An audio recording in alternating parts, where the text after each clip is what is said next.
Bonjour à tous, bienvenue sur Math et Ça, ma chaîne de maths pour dédramatiser. Au programme aujourd'hui une leçon pour les élèves de terminale spécialité, mais qui pourra également intéresser tous les élèves de maths complémentaires, TVI, logarithmes et fonctions auxiliaires. Nous sommes bien évidemment dans le chapitre de terminale spécialité qui traite du logarithme népérien.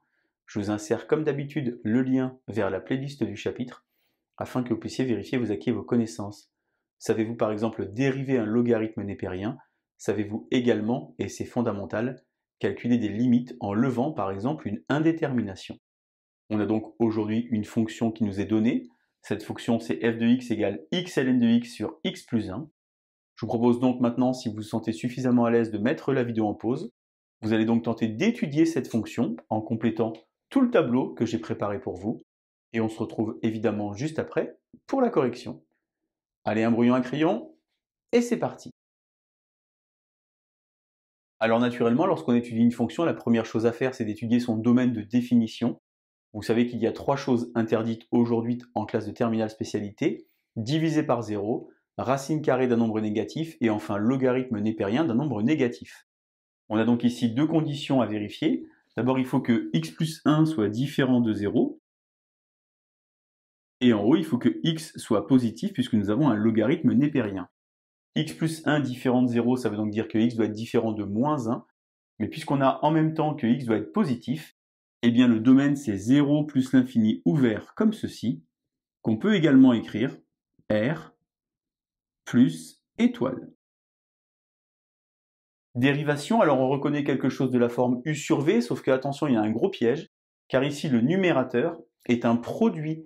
La dérivée de x ln de x est également un u fois v. On va y aller tranquillement, x ln de x pour le numérateur, et x plus 1 pour le dénominateur.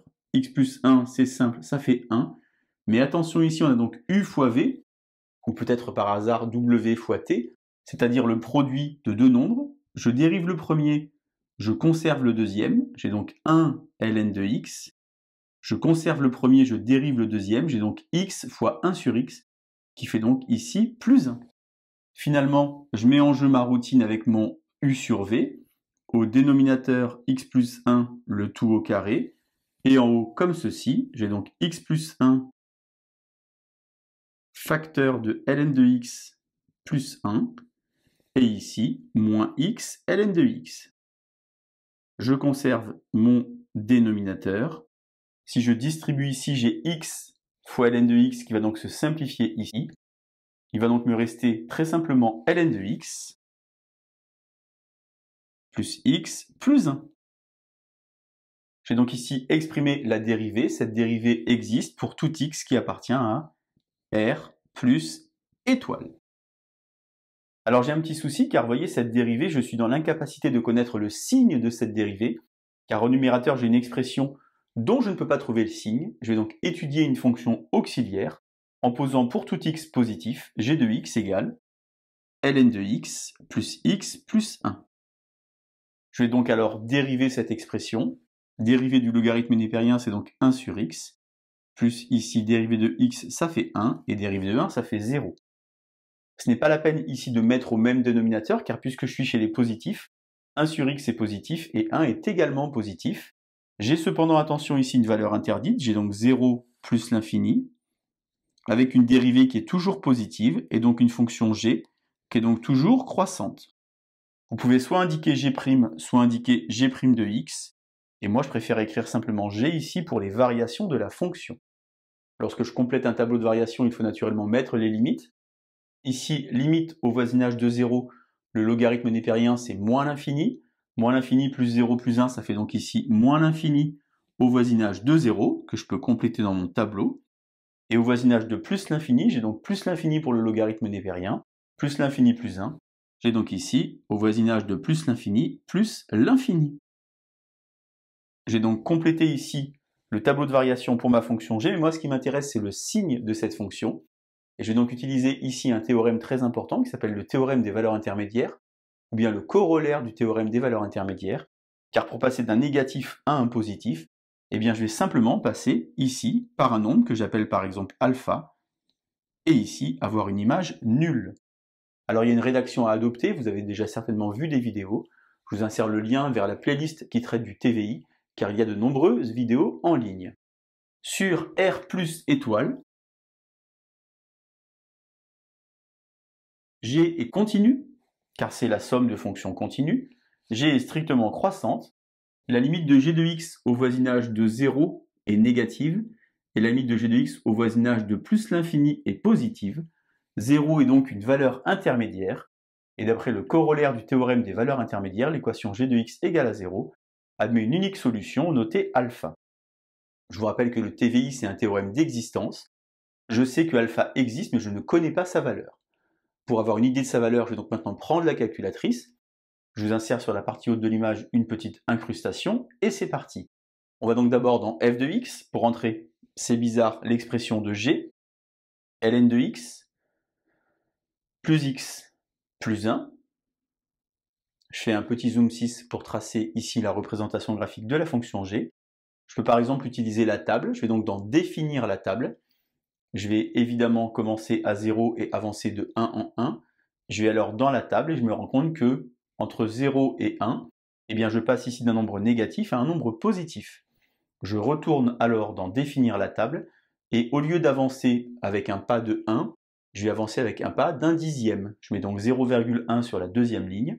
Je retourne dans la table et je vois cette fois-ci que je passe d'un négatif à un positif entre 0,2 et 0,3. Je réitère par exemple le processus, de nouveau définir la table.